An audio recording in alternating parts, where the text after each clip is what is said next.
This is Where We Live. I'm Lucy Nalpathanchel. Have you ever wanted to hike the Appalachian Trail? Books and movies in recent years may have ignited that spark inside you. After all, the trail is the longest continuously marked footpath in the world. It's roughly 2,190 miles long, and it's right here along the East Coast. I don't want to reach for metaphors, but... No, reach, Bryson, reach. Well, they say the Appalachian Trail is like life. You don't know what's ahead, you don't know what's going to happen next, but you give it your best shot. So on that note, we go? We go. That's Robert Redford as Bill Bryson and Nick Nolte as Stephen Katz in the film adaptation of Bill Bryson's popular book, A Walk in the Woods. Living in New England, it's probably hard not knowing at least one person who's attempted to hike the entire Appalachian Trail, or AT as it's called. Maybe you're one of the 3,000 people annually who do the entire trail or through hike from Georgia to Maine. Join the conversation, 860-275-7266. You can comment on our Facebook and our Twitter page at Where We Live. Email wherewelive@WNPR.org. And before we talk about why people are interested in hiking the AT, we wanted to take a look back at hiking culture in the country.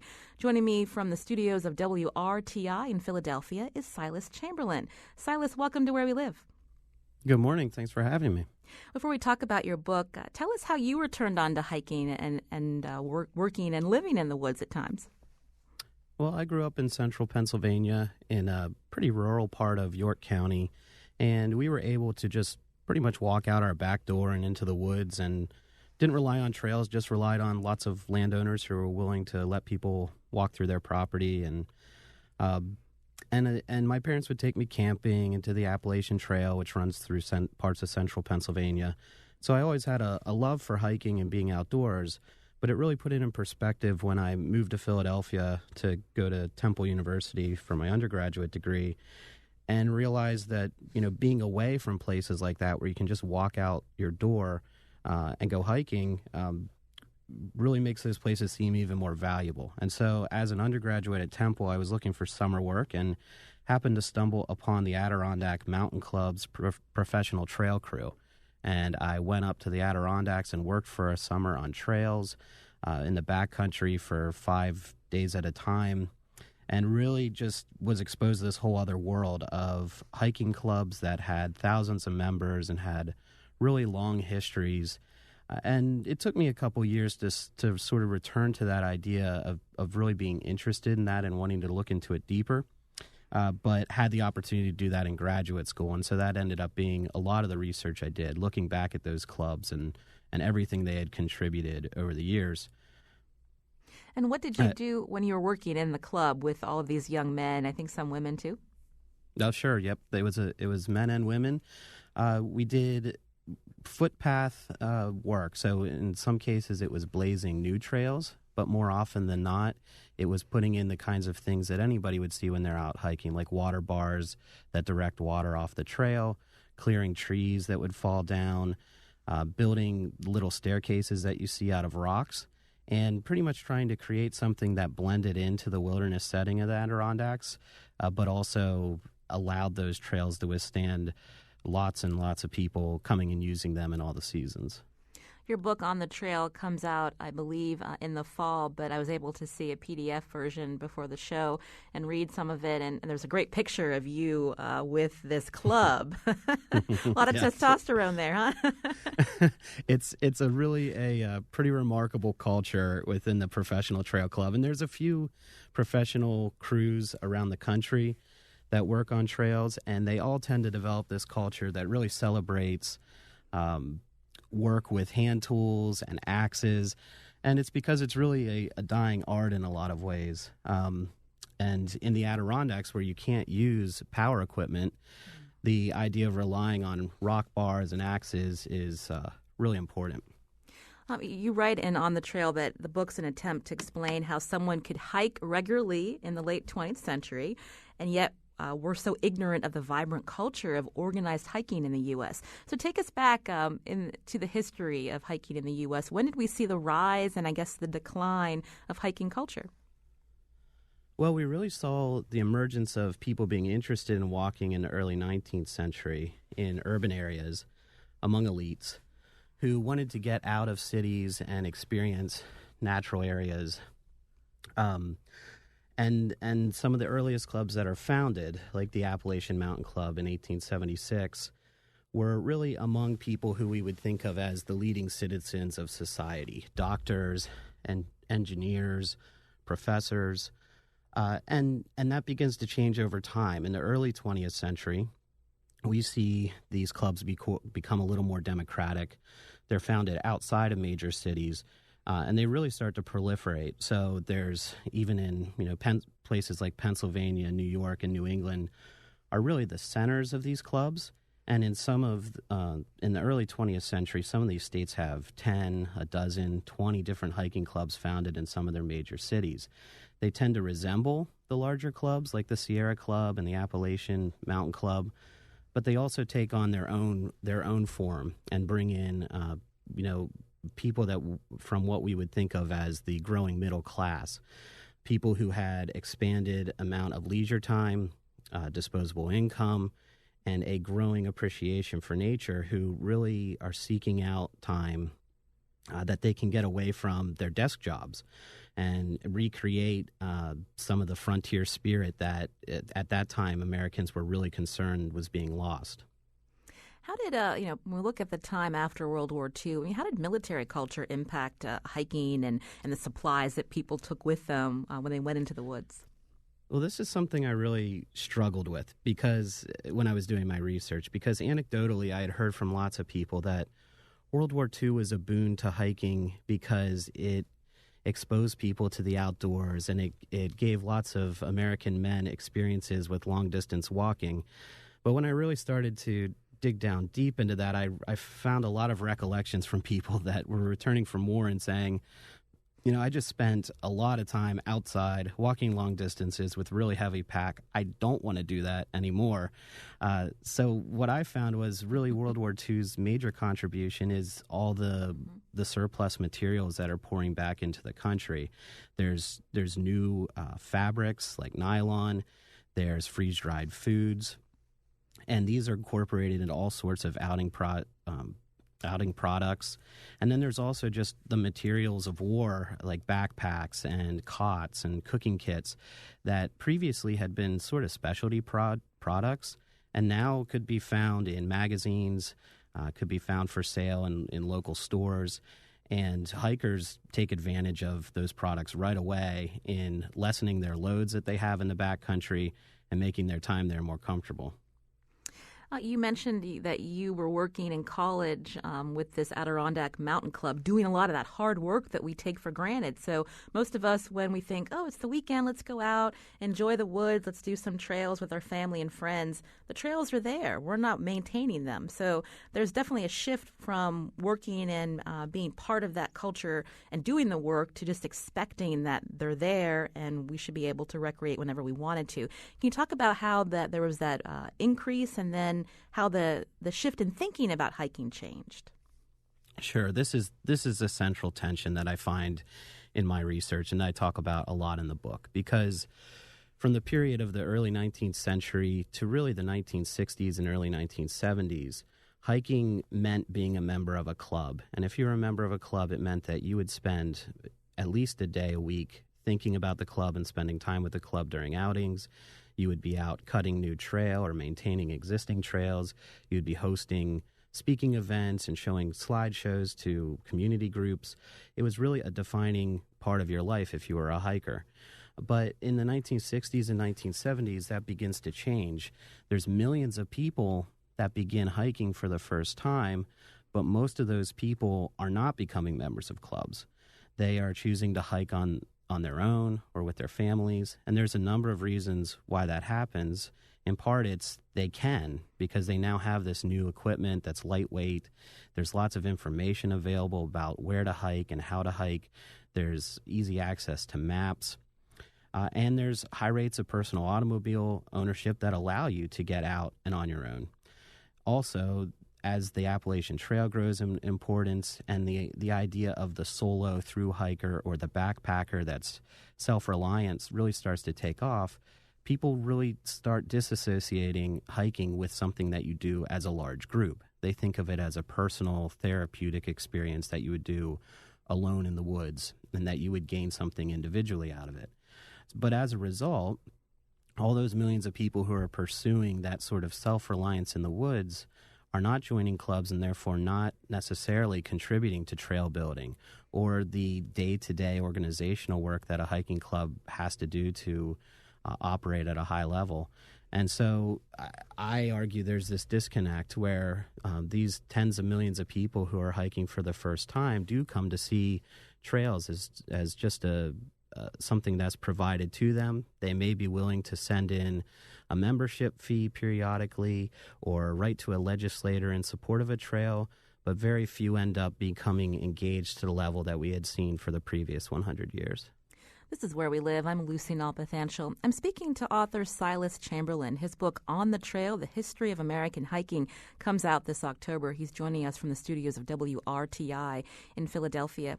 Can we talk a little bit more, Silas, about that tension in your book? There is a great excerpt. I can't remember the name of the hiker, but I believe it was in either the 60s or 70s where there's a rainstorm and he sees a young group of men. They had a fire going, and when it started to downpour, they left the fire. They didn't bother to put it out. They left all their garbage, and it just incensed this hiker. And he was like, how are we going to train these newbies, so to speak, to value not just the trail but the environment and to use it responsibly? Right, and this is one of this. It's a really interesting excerpt for a number of reasons. That's actually someone talking about why the magazine Backpacker magazine was first published in the 60s, and the editors of Backpacker and the early contributors thought of that magazine as a way to spread this idea of what we now know as leave no trace hiking. And they thought that if we can get the people who are most into hiking and backpacking to adopt these same principles of not building large fires, of packing out whatever you pack in, of even really pragmatic things like going to the bathroom in the woods appropriately, if we can teach sort of these ambassadors of hiking and backpacking to follow these principles, then all these people who are coming out and using the trail might also adopt them. The irony, from my perspective, is that they're trying to spread leave no trace principles, but a lot of the ideas around that movement end up contributing to the idea that you should be hiking alone, because hiking in large groups obviously has a larger environmental impact. So Backpacker magazine and leave no trace principles in a lot of ways end up contributing and accelerating the process that I just described of disassociating from clubs. For example, for much of the Sierra Club's history, their large outings each year were a chance to bring in new members. They'd be several weeks long. They would consume thousands of pounds of food. They were really amazing journeys, but also very intense when it came to environmental impact. And so as the Leave No Trace movement really starts to pick up, the Sierra Club decides that they're going to limit the size of their outings to relatively small groups. And so you even see well-established clubs start to change and move away from these large group outings because they're seeing the impact of these millions of people coming to the woods for the first time. We talked a little bit about the shift from producer hikers, the people that are helping maintain these trails that we enjoy, to the consumer hiker culture where we expect it because we may pay taxes and we just assume, the government will take care of it. But I was reading, I think in the book, it was the National Trail System Act of '68 where you really started to see that organized hiking decline. Yeah, that's when you really see the federal government become involved for the first time in trail policy on a national level. Prior to that, the National Park Service and the Forest Service were obviously engaged in building trails and maintaining trails on their land. But the National Trail System Act of 1968 sets up a system for trails that go well beyond public lands, like the Appalachian Trail and the Pacific Crest Trail, the Continental Divide. So there's this system of great national scenic trails that the Act lays out and provides some funding for. But it also puts in place a system of recreational trails and historic trails, which takes into account all the trails that are actually in communities and aren't necessarily scenic, but provide close-to-home recreation or preserve historic pathways. It's the first time that the government puts large amounts of money, tens of millions of dollars, into the acquisition of land for trails. but more importantly, it sets up a federal bureaucracy that are federal people, federal policymakers that every day wake up thinking about the nation's trail network and what can be done to leverage the capacity of state agencies to build those trails and protect them. At the time, and I think even today, that act is celebrated as a major step forward, a sign that the hiking community had really risen to a high level of prominence and was able to craft federal policy. In subsequent years, it's a little more ambiguous what the impact of the act has been, only because it's sort of valued those long-distance scenic trails and put a lot of money behind them, but has in some ways left out our local trails, which is where most hikers get their outdoor experiences. I'm speaking with Silas Chamberlain, author of On the Trail, The History of American Hiking. When we come back from a short break, we're going to find out more about what compels people to go into the woods. And let's talk to some residents who've actually hiked the AT and the PCT. This is Where We Live.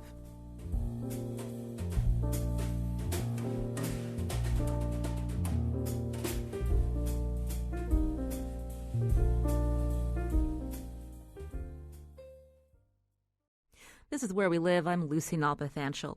Imagine, if you would, a community that stretches more than 2,000 miles from Georgia to Maine, where you can literally walk almost the entirety of the East Coast in about 6 months or less. Well, it's no dream, thanks to the dedicated volunteers who've created and continue to steward the wonder that is the Appalachian Trail. That's an excerpt written by Olivia Acosta on the blog for the Appalachian Trail Conservancy. Today, Where We Live, we're talking about hiking culture. You can join the conversation, 860-275-7266. Comment on our website, WNPR.org/Where We Live. Find us on Facebook and Twitter at Where We Live. We're looking back at the history of hiking with author Silas Chamberlain. His new book, due out in October, is called On the Trail, The History of American Hiking. Have you hiked the entire Appalachian Trail or Pacific Crest Trail? Why do you do it? Join the conversation again, 860-275-7266. I want to go back to you, Silas. You grew up in central Pennsylvania, not far from where the AT passes through the state. Did you spend a lot of time hiking that trail? We would go there periodically, but that's part of what I find really funny is that we live so close to the Appalachian Trail, but we really didn't go there a lot. We, like I said at the onset, that we didn't really look for trails for hiking. We looked for open space that was just the open woods. Maybe walk along the banks of a creek or up a small stream, and we would go to the Appalachian Trail to see almost like a spectacle. See people that were doing long distance hiking with backpacks, and so that was a world that was sort of foreign to me. And to be honest, I haven't hiked. I've hiked almost the whole Appalachian Trail in Pennsylvania, but not any beyond that. And so I don't consider myself a thru hiker in any sense, but I think I represent the tens of millions of Americans who hike periodically, a couple miles here, a couple miles there. I like to take my daughter out for walks on our local trail network in the Lehigh Valley in eastern Pennsylvania. But I've always been envious of the people who have hiked the Appalachian Trail, but I don't see that in my future. I wanted to join now with Sam Ducharme. He's a Connecticut resident and someone who has been a thru hiker on the AT. Hi, Sam. Welcome to Where We Live. Well, good morning. So, Sam, why'd you do it? Well, I'm a Connecticut resident, and but I spend a lot of time up in Maine, and I've been looking at Katahdin, which is the northern terminus of the Appalachian Trail, and climbed it several times. And each time I go up there, I see this group of people just almost looking at the sign and with tears, and it meant so much. And talking to them, kind of got an interest in the trail. Mm-hmm. And once I retired, I was a state employee with Department of Corrections. Once I retired, my kids grew and went off into the service. It was time for me to do something big. So that was my something big. It's interesting you said when you retired, because I like to hike a lot with my family, but the idea where I could actually take 6 months to do the AT, I mean, it seems impossible now with 2 young ones in the house as well. But how did you prepare for the AT? I didn't have much preparation. I decided in February that I was going to go and do it in March. So I basically went down to REI, bought a backpack, and threw my hammock in it, and got a plane ticket down to Atlanta, and I decided just to walk home, and I figured how hard could it be? It's just walking, right? Well, sense of direction's a good thing too. Yeah. I mean, I was in for some hard lessons. yeah. Well, tell me what were some of those hard lessons? Well, first of all, down south, you think of Georgia and the mountains down there. You just think, nice rolling mountain. It was pretty rigorous, and I'm not a hiker. The longest hike I had hiked was literally climbing up and down Mount Katahdin every now and then. And so on the second day, when I hit 16 miles, that was officially my longest hike ever, and I wasn't physically prepared for it. So it was pretty strenuous in the beginning till I got into condition and hiker shape, they call it. I was looking at some of the facts on the AT Conservancy site, and they say that Virginia is home to the most miles of the AT, about 550. West Virginia has 4 miles. Maryland and West Virginia are the easiest states to hike. New Hampshire and Maine are the hardest. So how did you, I guess, obviously there was some lessons learned in terms of like stiffness the next day when you walked if you weren't a constant hiker. But talk about like supplies and how did you replenish those supplies? Did you go into town a lot? And what was that like?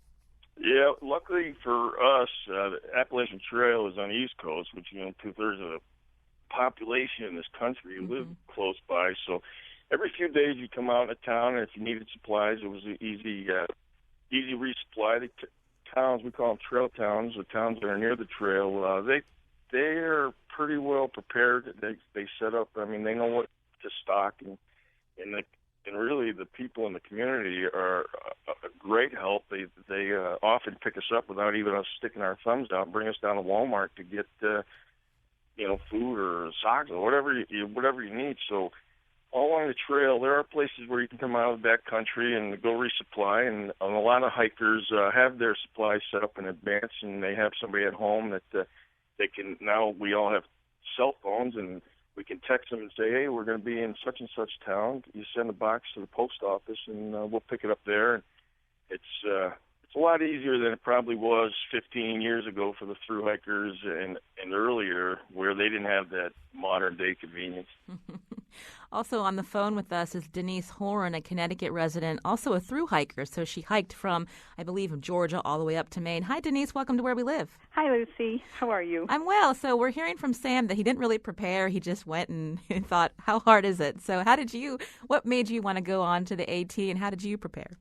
Well, we all have dreams in life, and when I was 16 years old, I, with my family, did a trip up into the White Mountains, which are just absolutely beautiful, and came across some thru hikers, and I said to myself, one day I am going to complete this dream, and I'm going to do this.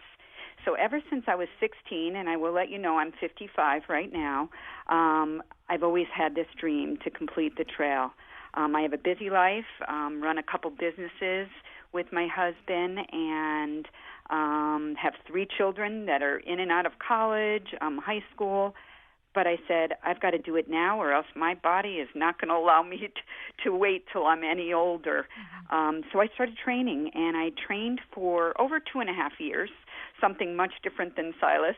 I mean, not Silas, than your previous Sam. And I met with 2 other women and a group of people, and we practiced 3 times a year. We would go on week and a half to week trips and just get our legs on the trail. And they were at different parts of the trail, so I kind of got a little taste of what it was like a little bit down south, the center of the trail, and up north. And I think that training helped me, but you're never fully prepared until you're actually walking day to day. Silas Chamberlain's on the phone, in studio from Philly, author of On the Trail, The History of American Hiking. Something that Denise said, Silas, that she was hiking with some other women. In your book, with the organized hiking clubs in the 20th century, these clubs were very welcoming to women, right? Yes, almost from the earliest years. In fact, there's some predecessor clubs to the Appalachian Mountain Club that were formed even earlier in the 19th century. And in some cases, the leaders of those clubs were exclusively women.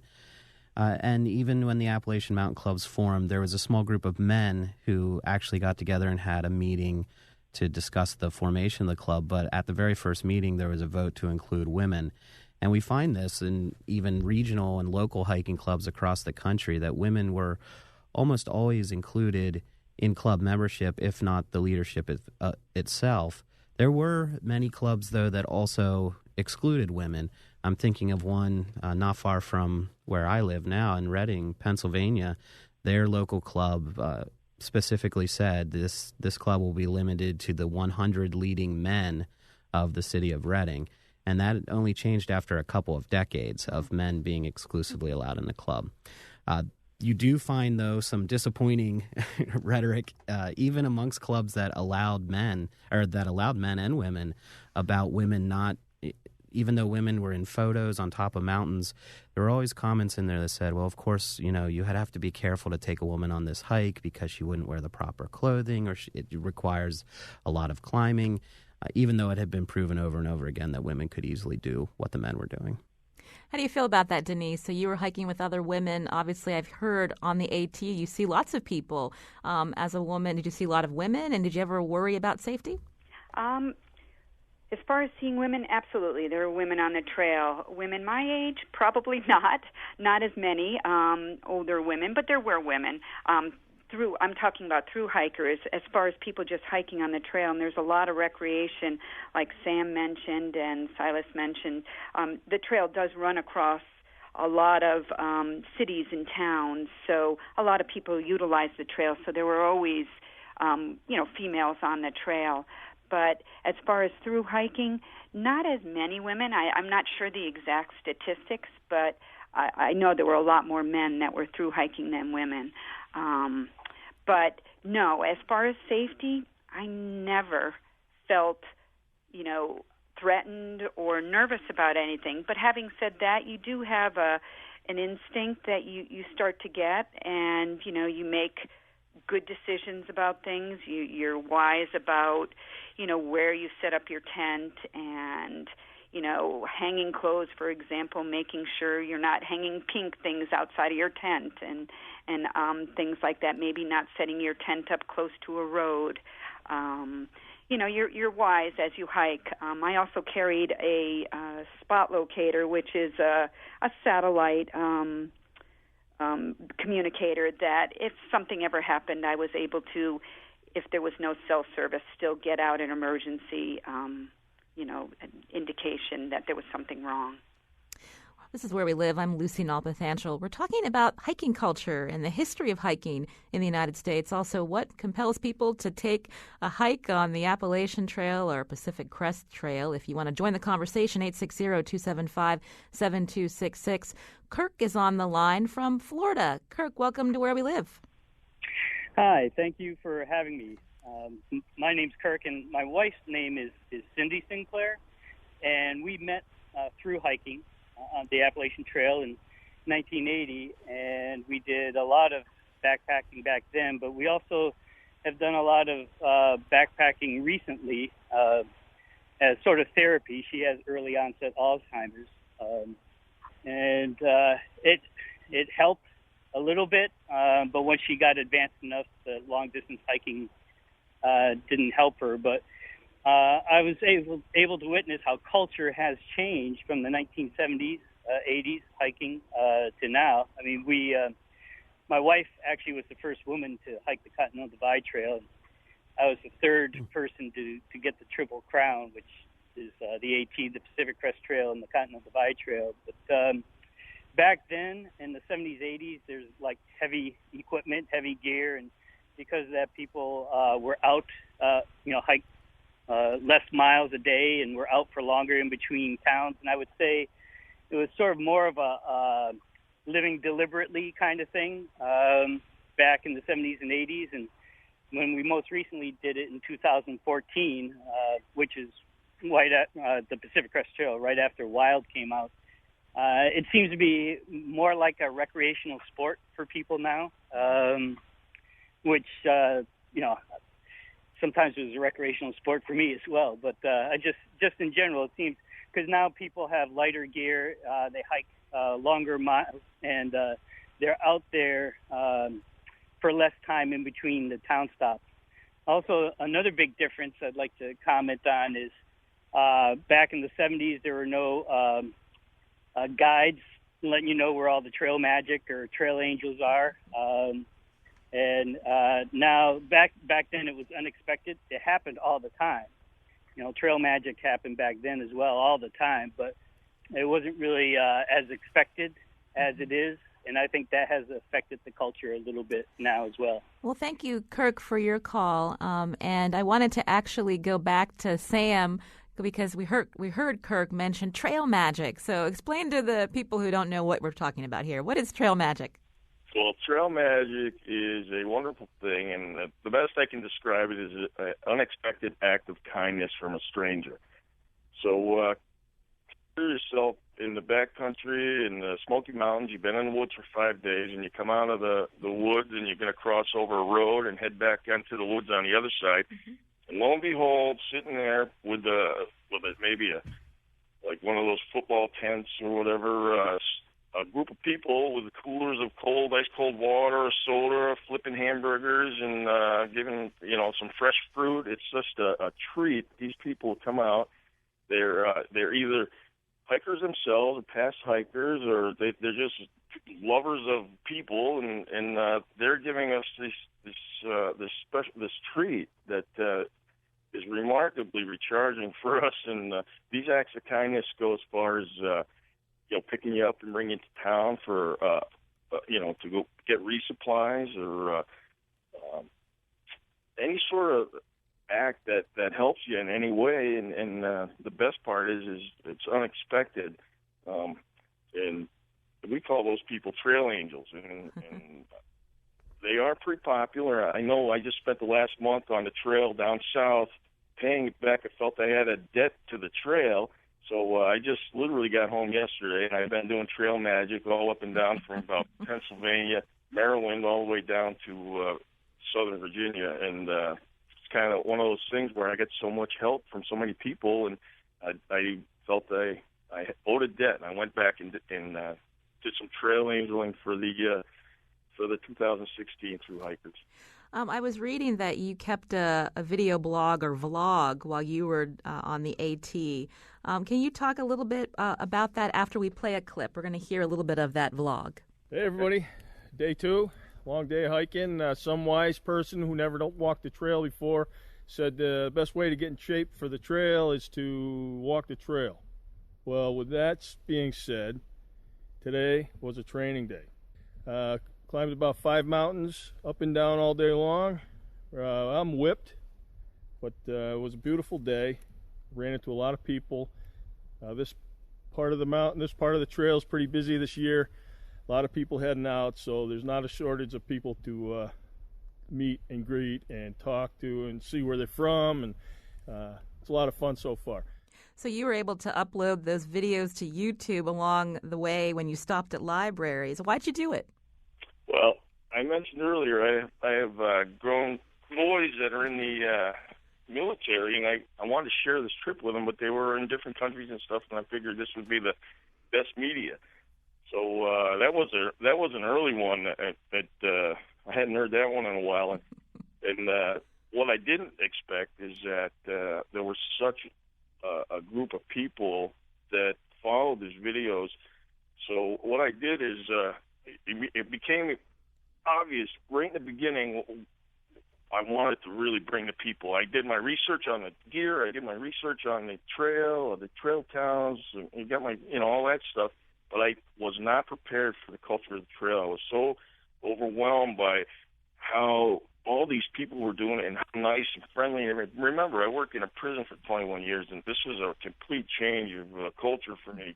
And so I wanted to bring the people to my kids, and then all the people that were also watching on YouTube really embraced that. And I can't even explain how awesome this viewing audience was. In fact, everybody wanted to get involved, and they offered to send me supplies. And I said, no, I'm almost 50 years old. I got this handled. And one trail angel was taking me to town. We were having a conversation, and she said, no, you have to let these people get involved. They want to be part of it. And they ended up, I said, okay, I'll accept the box here or there.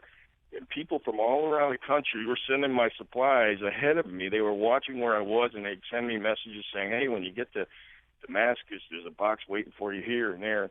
And if they were hikers, they would send incredible boxes full of dehydrated food and everything you need. They already knew. If they were campers, they'd send cans of raviolis and Fig Newtons and stuff. And I would always share that with the other hikers in the area. Whoever happened to be lucky enough to be there, I would share those boxes with the hikers. So it was incredible. I mean, over 200,000 people watched the videos. And Who knew? Who knew vlogs were so popular? It was a niche group, but there were quite a few of them. I wanted to turn to Denise. I don't want to ignore that you've also hiked the Pacific Crest Trail, or the PCT. What was that like, and which trail did you prefer? Well, you know what? I didn't hike the full PCT. Okay. That's a dream of mine. That's okay. When I retire, I'd like to do that, but I have done a part of it. I've done a portion called the John Muir Trail.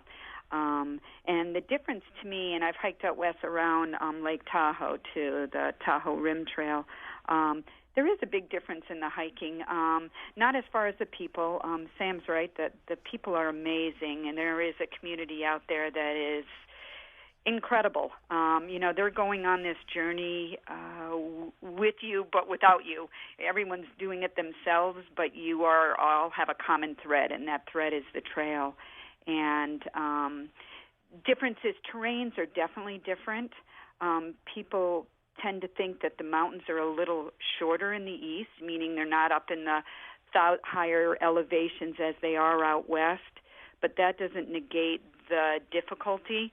And as a matter of fact, in some ways, I really felt the AT had some more difficult sections than the small portion I did of the PCT on the John Muir Trail, which was originally designed to be a trail for animals. It was a summer place for animals to graze and go out to pasture, kind of designed by John Muir and the sheep that he tended to. So they are made with better switchbacks, and it's a little more easy in the gradient as far as ascending an elevation, although you might be up at 8,000, 9,000, 10,000 feet, where on the Appalachian Trail your highest is going to be a little over 6,000 feet. It still is more difficult, I believe, on the East Coast. And Denise and Sam, we're going to have to go to break soon, but before we let you go, any words of advice to people listening at home who've been thinking about it, maybe haven't done it yet, to trek on the Appalachian Trail? Denise, you go first. Okay. Well, like I said, I accomplished a dream that I had since I was 16 years old, and a huge, busy time in my life. Fortunately, I have a husband and family that's very supportive. And if you have a dream and you want to go after it, anything is possible. And it is a big block of time, but I will repeat, anything is possible. And if it's important to you and you want to make it a through hike, it can be a through hike, but you can certainly do section hikes and complete the trail through sections. So my only advice is, if you have a dream, definitely, and if the dream is to hike the Appalachian Trail, definitely make it happen, because life is very short. And Sam Ducharme, also briefly, words of advice to our listeners. Well, my biggest advice is this: if you even have an interest, go try it for a few days. Take a little section hike. You will get the bug, and then when it comes literally and figuratively. yeah. Especially if you're in Connecticut or Massachusetts. But and then when you do go out, take your time and enjoy it. Just don't put pressure on you for the miles. Just enjoy it. Just like a cruise ship. Everybody goes in the same direction back and forth, but what makes the trip special is the little side excursions you take and enjoying the view and going out and checking out that waterfall. It might be a quarter of a mile off the trail. Enjoy it and take your time. I want to thank Sam Ducharme, a Connecticut resident. He hiked the Appalachian Trail. Also Denise Horan, another resident and through hiker. When we return, we're going to hear more from Eric Hammerling, who's the executive director of the Connecticut Forest and Park Association. I also want to thank Silas Chamberlain, author of On the Trail, The History of American Hiking. It comes out this October. Thank you so much, Silas. Thank you. This is Where We Live.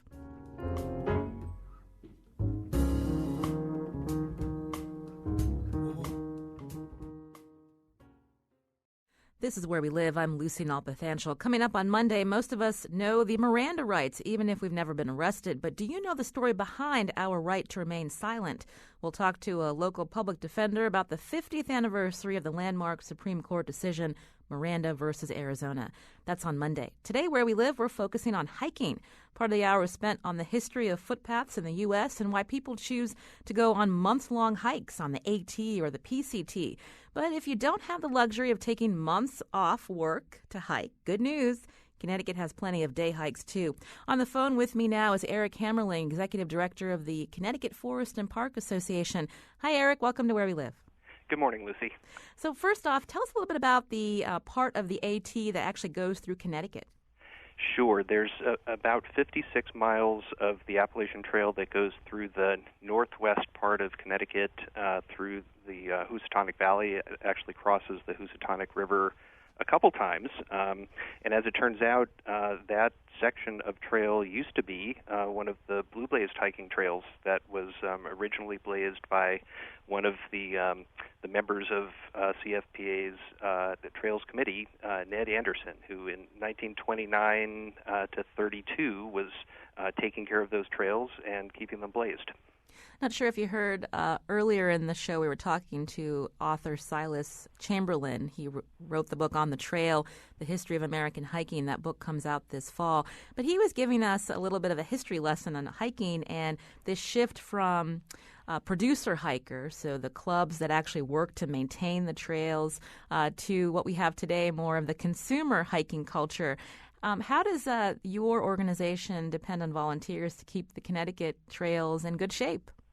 Yeah, well, I guess I would draw a parallel to NPR. In fact, I've heard often on this station that only 1 in 10 listeners are actually supporters of NPR, and we would say, similarly, far fewer probably than 1 in 10 people who are using the trails of Connecticut actually are supporters of the Connecticut Forest and Park Association. We have amazing volunteers who spend over 20,000 hours every year maintaining over 900 miles of blue blazed hiking trails. So, and they are in all parts of the state, and that's a critical piece of that experience. But most people don't know that there are people who are not the government who are maintaining these trails. They're volunteers for the Connecticut Forest and Park Association.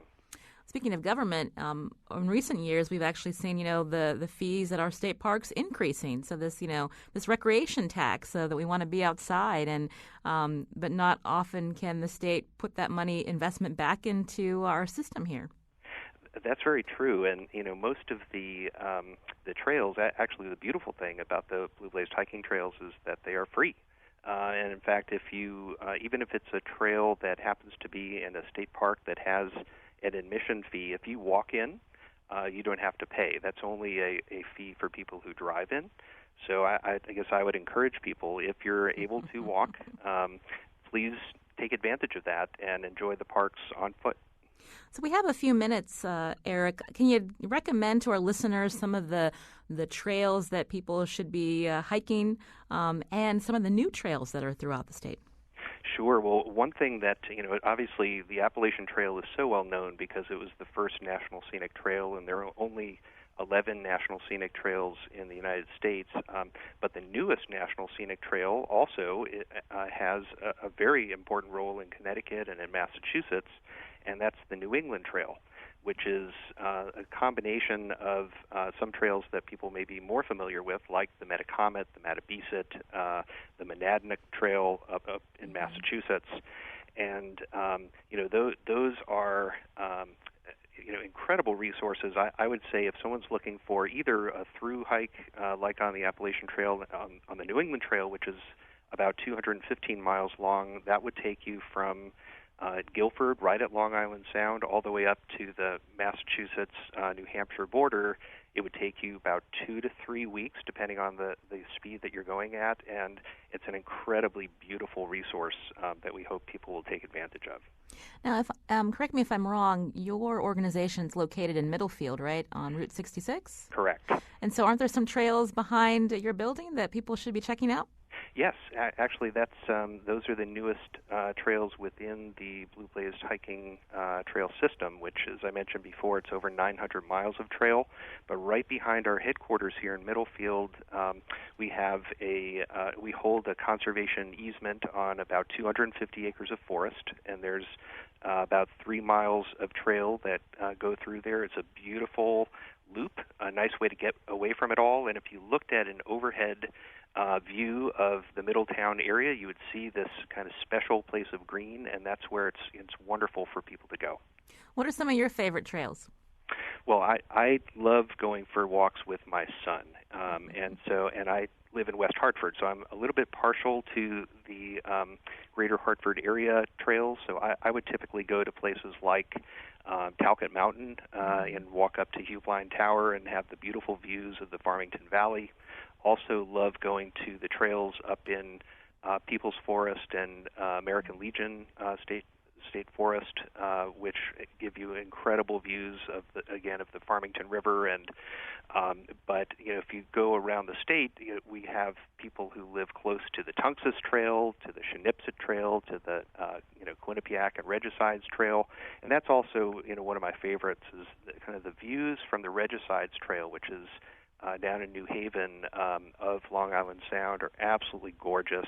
And I would definitely encourage people to find a walk near them. The easiest way to do that is to go to our website, which is ctwoodlands.org, and there's an interactive trails map there where you can see where the trails are, how to get driving directions to them, even where to park. And it's the best place to get started on your walk. Eric, just a couple more minutes before we have to close, but you made a good point that you would go hiking with your son. That's something that my husband and I love to do with our son when he was just a toddler, throwing him in that Kelty backpack and hitting the trails. What are some ways that you can get kids involved, not just in pockets of communities, but throughout the state, to have an interest in hiking? Yeah, well, as you know, one of the issues that a lot of young people are suffering from is, obesity and lack of, they're more addicted to, video games and electronics and, those things that make it so easy to just stay indoors. But there's more and more information about the benefits to health. To young people of getting outdoors. For example, for people who have ADHD, they find that they have higher levels of focus when they are in the outdoors. People's blood pressure goes down when they're in the outdoors. There are lower levels of obesity amongst people who are walking outdoors. And even a picture of the outdoors can make a difference in terms of your health. So there have been studies on people in hospitals who are recovering from injuries. Just having a picture of a beautiful trail or the woods can help their recovery time be lower. So I would say because of some of the health benefits, it's really important to get those kids outside. Sometimes you have to use those things that they're very familiar with. So there are ways to, for example, go on a little treasure hunt, either letterboxing or geocaching, by using your phone or your GPS to find something in the woods. That sometimes, if someone is really attached to their electronics, is a good way to get them excited about the outdoors. I want to thank Eric Hammerling, Executive Director of the Connecticut Forest and Park Association. We'll have those links that he mentioned on our website, WNPR.org/wherewelive. Eric, thank you so much for joining us. Thank you, Lucy. Our show is produced by Lydia Brown and Tucker Ives. Our technical producer is Kyone Wolf. You can continue this conversation again on our website, WNPR.org/wherewelive. I'm Lucy Nalpathanchel. Thank God it's the weekend. Let's go take a hike.